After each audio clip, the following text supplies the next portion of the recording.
বাবা, এই একটি শব্দ যেন পুরো দুনিয়ার ভরসার নাম। কিন্তু আফসোস, আমরা তাকে বেঁচে থাকতে বুঝতে পারি না। রাসূলুল্লাহ সাল্লাল্লাহু আলাইহি ওয়াসাল্লাম বলেছেন, তিনজন মানুষের দিকে আল্লাহ কখনো রহমতের দৃষ্টিতে তাকাবেন না। তাদের একজন হল যে তার বাবা মায়ের অবাধ্য। নাসাই। রাসূলুল্লাহ আরো বলেছেন, বাবা হল জান্নাতের মধ্যবর্তী দরজা।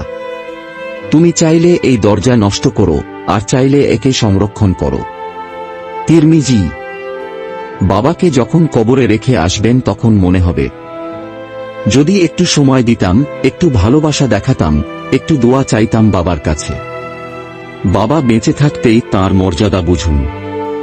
তাঁর দোয়া চাইতে ভুলবেন না, কারণ বাবা জীবিত থাকা মানেই জান্নাতের দরজা খোলা।